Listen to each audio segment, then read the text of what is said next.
কাউকে কখনো কষ্ট দিয়ে, অকারণে কাউকে কখনো কষ্ট দিয়ে কাঁদাবেন না।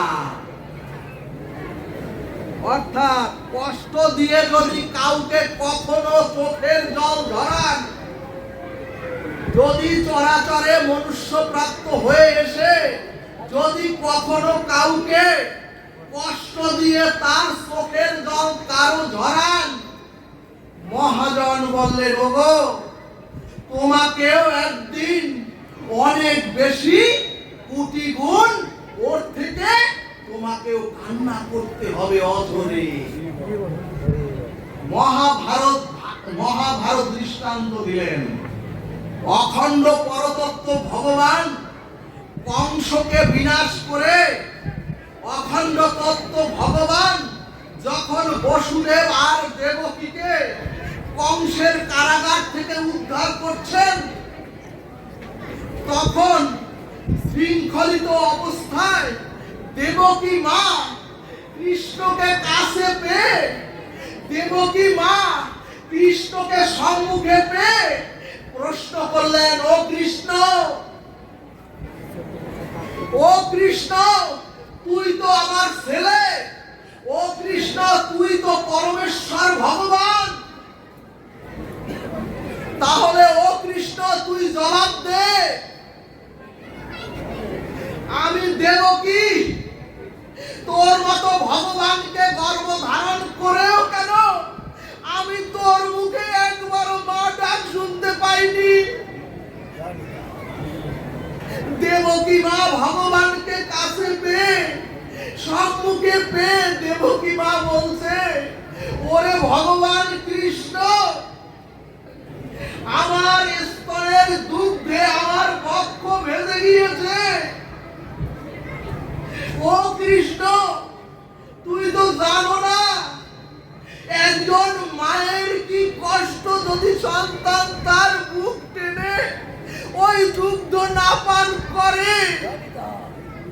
ভগবানকে বলছেন দেবকী, ও কৃষ্ণ, আমি মাতৃদেবী হয়েও আমার বুকের দুগ্ধ ভেজে সমস্ত ভিজে গিয়েছে, তারপরও কেন ও কৃষ্ণ বল, আমার বুকের কষ্ট তুই একবারও নিরসন করলি না দুগ্ধ পান করে।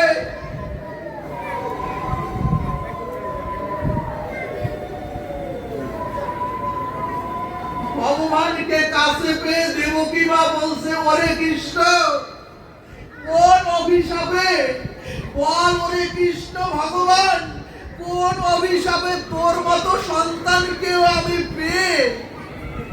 দেবকী মা বলছে, ওরে কোন অভিশাপে তোর বাৎসল্য প্রেম কেন আমি একটু উপভোগ করতে পারলাম না।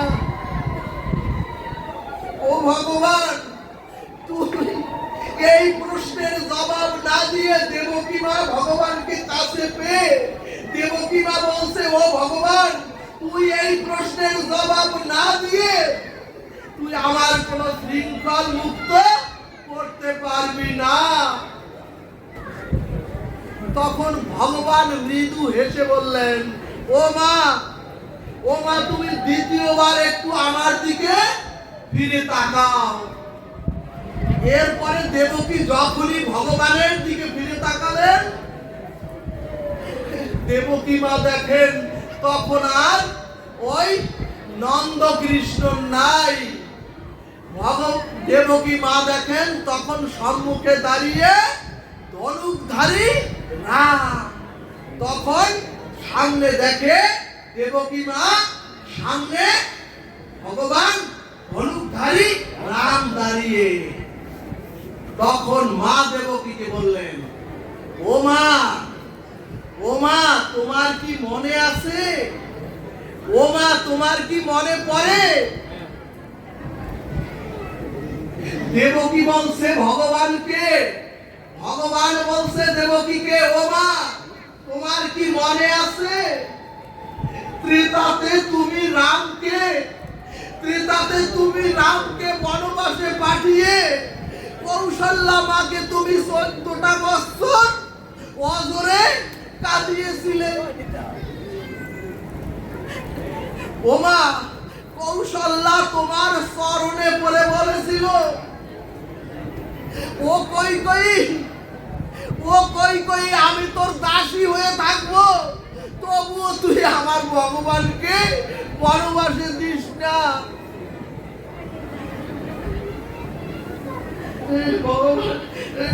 কৌশল্যা বলল, ভরত রাজা হোক আমার কোনো আপত্তি নাই, তারপরও তুই ও কই কই, তুই রামের মা বলা ডাক থেকে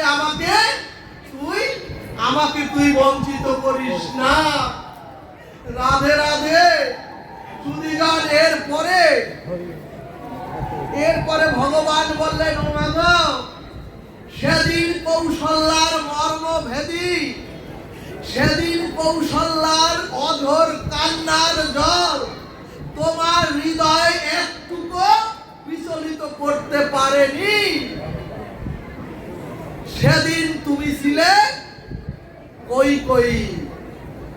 ভগবান বললেন, ও মা গো, এবার বুঝলে তুমি, যদি কাউকে কাঁদাও তাহলে তোমাকেও কাঁদতে হবে, সেটাই আজ তুমি পাচ্ছ। জয় নিতাই গৌর হরি বল। ভাগবত সিদ্ধান্তে বললেন, এমন কর্ম, এমন ভাষা আর এমন ব্যবহার অথবা এমন আচরণ যেন আমরা কারো সাথে না করি, যাতে মানুষের অভিশাপ পুড়িয়ে আমাকে আপনাদের চলে যেতে হয়।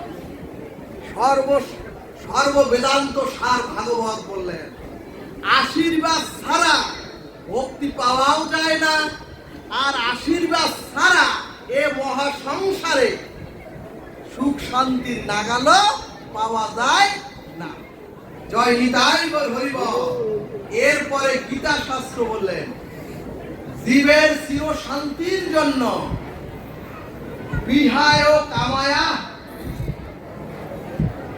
অর্থাৎ সুধীগণ, জীবের হৃদয়ে যতদিন জাগতিক কামনা বাসনা থাকবে, ততদিন সে এই চরাচরে শান্তি পাবে না, এবং সে চরাচরে শান্তিও পেতে পারে না। এখন প্রশ্ন, কামনাটা কি? সুধীগণ, ভাগবত বললেন, কামনা মানেই হচ্ছে কাম, আর কাম মানে হচ্ছে সসুখ বাসনা, আর সসুখ বাসনা হোক মানে তীব্র ভোগের বাসনা। সুধীগণ, অর্থাৎ এই জাগতিক শব্দ, স্পর্শ, রূপ, রস, গন্ধের যে তীব্র ভোগের বাসনার যে কামনা, এই কামনা যতদিন জীবের চিত্তে হৃদয়ে থাকবে, ততদিন জীব শান্তি পাবে না।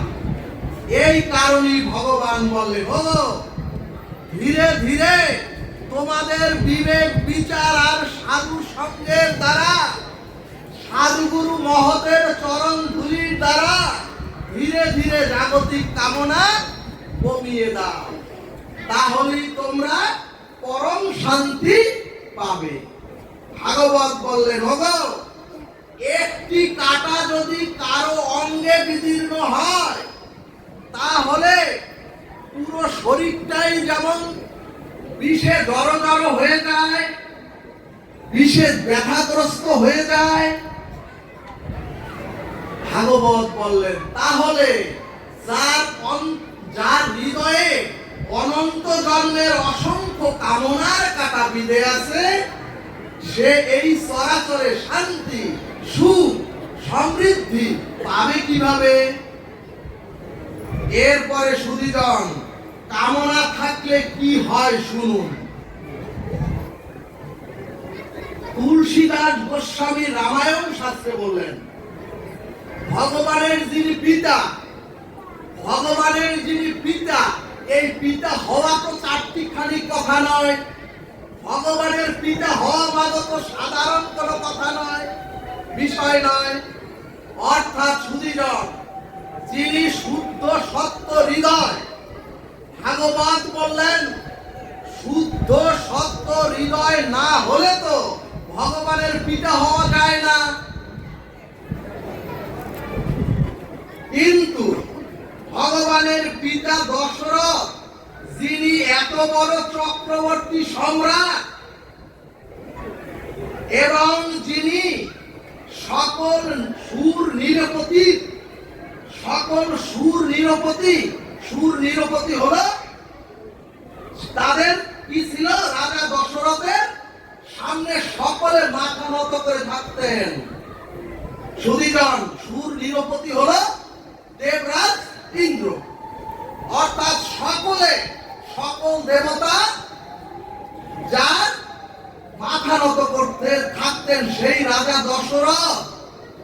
এছাড়াও সুধীজন, পৃথিবীর সকল রাজেন্দ্রবর্গ, এ চরাচরের সকল চক্রবর্তী সম্রাট এই রাজা দশরথের সামনে এসে তার আজ্ঞা নেয়ার জন্য অবনত মস্তকে নতজানু হয়ে হাত জোর করে দাঁড়িয়ে থাকতেন। সুধীজন, এমন বিশুদ্ধ সত্য আশ্রয় করে স্বয়ং পরমেশ্বর ভগবান রামচন্দ্র পুত্র রূপে এসেছেন। তিনি তো সাধারণ কেউ নন। কিন্তু সুধীজন, সেই রাজা দশরথ চক্রবর্তী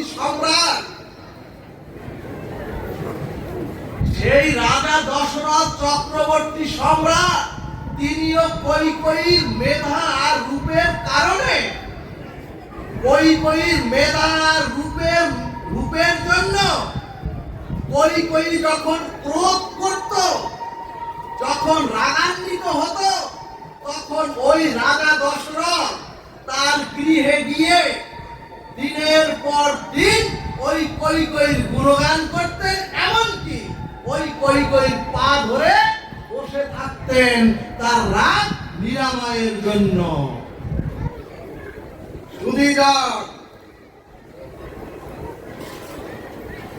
সুধীজন ভাগবত বললেন, শুধুমাত্র অতিরিক্ত কৈকেয়ীর প্রতি ওই যে মোহ, ওই যে আসক্তির মূল কারণ কি? সুধীজন, এত বড় চক্রবর্তী সম্রাট, এত বড় রাজা, সেই রাজারও অতিরিক্ত কৈকেয়ীর প্রতি আসক্তি হলো মূল কারণ।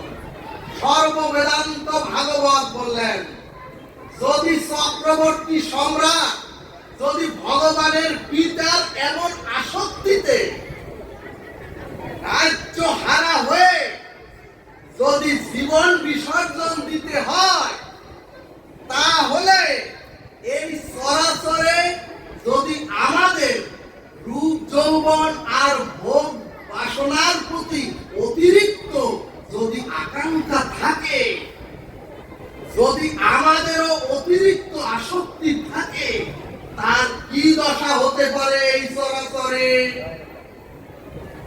এই কারণে ভাগবত বললেন, ওগো কামনা বেশি বেশি জাগান,